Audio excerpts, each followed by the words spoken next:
Hello, everybody, and welcome. Happy Monday to you all. So I want to chat with you a little bit about gums, sugar-free gums, mints, all the sugar-free stuff out there, and kind of what it really means to be sugar-free. So I was chatting with a client the other day, and she was talking about how she's trying to consume more pure foods that aren't processed and that type of nature. Well, we got on the subject of sugar-free gums and mints. So I want to read you guys some of these ingredients. I can't even pronounce some of their names, so bear with me. But I want you to realize what is in sugar-free mints and gums. And remember, anything that says sugar-free, you have to remember sugar-free, really, truly, or calorie-free or anything like that. The only thing that's calorie-free is water, folks.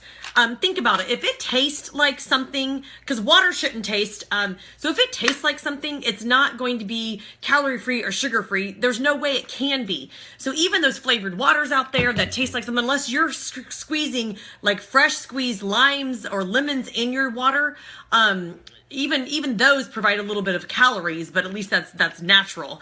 So anyways, back to my gum and mints. So let me read some of these ingredients in here. And like I said, I can hardly pronounce all of them, but I will tell you the top 3 ingredients, I can hardly read them, is sorbitol is one of them. That is a sweetener. Maltodextrin, that is a sweetener. These are ways that the FDA can hide these sweeteners. There's one called like malic acid, which cracks me up because anything with the word acid in it, I don't want to consume and put it in my body, period. So I think there's 2 different ingredients that have acid at the end of the name of it. Soy lecithin, maltitol, citric acid is another one that I mentioned. Red dyes and blue dyes and yellow dyes, because they're pretty in color. My daughters love these crazy mints. So they're pretty in color. So they're going to have dyes in them when they have color to them, they're little flecks in them. And they do taste great. So all I'm saying to you is be aware of what you're putting in your body. This is man-made. And it also says, which I think this is funny, it says natural, and artificial flavoring. What is natural about this in any way, shape, or form? I do not know. I don't even know how they can put that on the label, to be honest. So I think it's funny. You should say artificial flavoring, period, on it. So this is man-made. Us humans made this product, and us humans consume this product.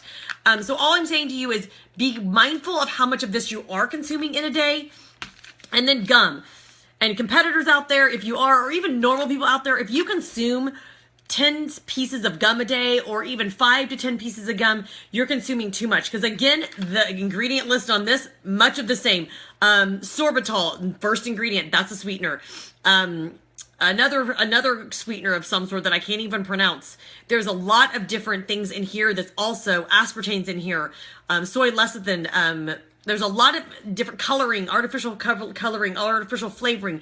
There's all that type of stuff in this. So when I was speaking with my client, she said that between the 2 of these items, and this goes for any type of mints like this, she consumes 20 between the 2 of them a day. 20, which I know out there you're saying, oh my gosh, she consumes 20. I'm telling you, if you've never counted them, you probably don't realize. I bet most of you are almost to that 20 mark. So let's go for easy math here and say that you consume 20 of between the 2 of them, 20.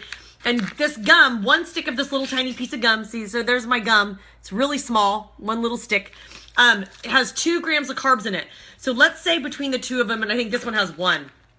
We'll just do easy math, and 20 times 2 is 40. So you're consuming 40 grams of carbohydrates between these 2 products. Now, I am not telling you to stop consuming these products altogether. I am not telling you that, this is the end all be all type of thing. All I'm saying to you is if you're trying to really watch if you have tummy issues, if you have digestive issues, if you have heartburn, if you have all of those symptoms, or whatever a lot of women tend to have, tummy issues, this can be the root of one of your big issues. If you're really, really into fitness and you don't understand that you're consuming 40 grams of carbohydrates between these 2 items, I guarantee you've never even thought of that. So that is something really important to remember. So 40 grams of carbohydrates between the 2 of these. So if we cut this back in half and divide that by 2, we're back down to 20 grams of carbohydrates between the 2 of these, which would be better. So all I'm saying is be mindful of what you're consuming. Watch out for all those sweeteners and things that you can't even pronounce. and just be mindful of how much pieces of gum you're sticking in your mouth. I actually recommend people cutting off the piece of gum into like a half size. I know this looks like a tiny piece of gum, right? But at least I'm getting half of what a fresh breath, if that's what you're kind of going for, compared to the full piece of gum. So at least I can break this into two different servings, if you will. So that's my recommendation to you all out there. Just cut back if you do over consume. And again, if you have questions or concerns for me, please don't hesitate to contact me at twinfitness.com, or you can always contact me through my Facebook as well. Christy Winter at twinfitness.com as well. So anyways, hopefully you all are having a fabulous Monday. Hopefully this is great information for you all, and have a beautiful week and enjoy the Kansas weather.